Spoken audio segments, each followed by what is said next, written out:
किस विमान से चलते हैं अमेरिकी राष्ट्रपति जो बाइडेन? कितना सुरक्षित है अमेरिकी राष्ट्रपति का विमान? कौन करता है अमेरिकी राष्ट्रपति जो बाइडेन की सुरक्षा? इजराइल में बाइडेन के लिए क्या है राजनीतिक चुनौती? आज ये सवाल इसलिए क्योंकि अमेरिकी राष्ट्रपति जो बाइडेन इजराइल दौरे पर थे। वहां चल रहे युद्ध के बीच खबर आई कि 2 दिन पहले जब इजराइल के पीएम बेंजामिन नेतन्याहू और अमेरिकी विदेश मंत्री एंटनी ब्लिंकन बातचीत कर रहे थे, तभी सायरन बजा कि जल्द से जल्द सुरक्षित बंकर में पहुंचे। तभी सायरन बजे कि ये जगह अनसेफ है। अब सवाल ये कि जब इतना खतरा है तो कैसे बाइडेन का विमान इजराइल पहुंचेगा और आखिर वो कैसे सेफ रहेंगे? इसीलिए हमें लगा आज हम आपको बाइडेन के विमान एयरफोर्स 1 के बारे में आपको जानकारी देते हैं। दरअसल अमेरिकी राष्ट्रपति को दुनिया में सबसे ज्यादा सिक्योरिटी दी जाती है। अमेरिकी राष्ट्रपति एयरफोर्स 1 से ट्रेवल करते हैं। एयरफोर्स 1 में एडवांस कम्युनिकेशन सिस्टम लगा होता है। अगर अमेरिका पर कोई हमला होता है तो एयरफोर्स 1 का इस्तेमाल मोबाइल कमांड सेंटर के रूप में किया जा सकता है। इसके सुरक्षा फीचर्स बेहद गोपनीय रखे जाते हैं। इस विमान में न्यूक्लियर विस्फोट की स्थिति में इलेक्ट्रोमैग्नेटिक पल्स लगे होते हैं।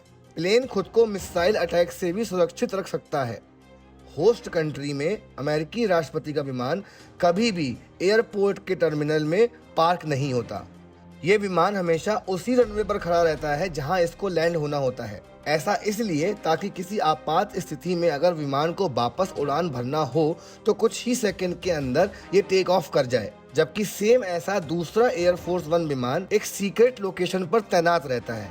वो इसलिए क्योंकि अगर पहले विमान में कोई समस्या हो तो तुरंत दूसरे विमान का इस्तेमाल किया जा सके। अमेरिकी राष्ट्रपति एयरफोर्स 1 विमान 747-220 सीरीज का है। इस विमान के अंदर अस्पताल, ऑफिस और किचन समेत कई अत्याधुनिक सुविधाएं मौजूद हैं। एयरफोर्स 1 विमान में 3 फ्लोर होते हैं। इसका कुल क्षेत्रफल 4000 वर्ग फीट होता है। इस विमान में 102 लोग एक साथ सफर कर सकते हैं, जबकि इस विमान के एक हिस्से को अस्पताल की तरह इस्तेमाल भी किया जा सकता है। इसमें डॉक्टर की एक टीम हमेशा तैनात रहती है।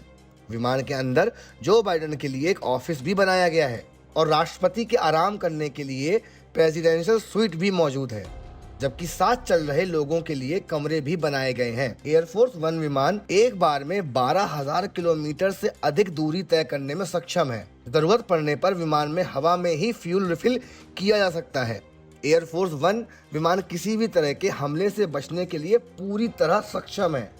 एयरफोर्स 1 पर ना तो किसी मिसाइल से अटैक किया जा सकता है और ना ही न्यूक्लियर बम से। अगर अटैक कर भी दिया गया तो विमान उससे बचने में सक्षम है। बाइडेन की सुरक्षा की जिम्मेदारी की बात करें तो ये जिम्मेदारी सीक्रेट सर्विसेज के पास होती है। अमेरिका के राष्ट्रपति की सिक्योरिटी का पूरा जिम्मा सीक्रेट सर्विस के पास होता है। ये एजेंसी साल 1865 में बनी थी। हालांकि इसे राष्ट्रपति की सुरक्षा का काम साल 1901 में सौंपा गया था। इसके लिए लगभग 7000 एजेंट और अफसर सीक्रेट सर्विस में काम करते हैं, जिसमें महिलाएं भी शामिल होती हैं। अमेरिका के राष्ट्रपति दुनिया के सबसे ताकतवर राष्ट्रपति माने जाते हैं, लेकिन उनकी सुरक्षा पर फैसले लेने का काम सीक्रेट सर्विस का होता है। राष्ट्रपति चाहें तो भी उन्हें अकेला नहीं छोड़ा जाता। अगर अमेरिका के राष्ट्रपति किसी भी देश की यात्रा का फैसला करते हैं तो तय तारीख से लगभग 3 महीने पहले ही सीक्रेट सर्विस अपना काम शुरू कर देती है। राष्ट्रपति एक तरह से सुरक्षा के कवच में चलते हैं, जिसमें मल्टी लेयर सिक्योरिटी होती है।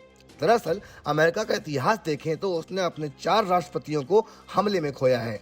साल 1865 में अब्राहम लिंकन, साल 1881 में जेम्स गारफील्ड, साल 1901 में विलियम मैकिनली, साल 1963 में जॉन एफ कैनेडी, जिनकी वजहों से अब अमेरिकी राष्ट्रपति को पूरी सुरक्षा के बीच रखा जाता है। अब बात करेंगे इजराइल में बाइडेन के लिए राजनीतिक चुनौती है क्या। तो हम आपको बता दें कि इजरायली फौज हमास के खिलाफ जमीनी कार्रवाई की तैयारी पूरी कर चुकी है। उसे सरकार से हरी झंडी का इंतजार है। इजराइल चाहता है कि अमेरिका हमास के खिलाफ ऑपरेशन में उसकी राजनीतिक और आर्थिक तौर पर मदद करे। इजराइल ने अमेरिका से करीब $10 बिलियन की मिलिट्री सहायता मांगी है।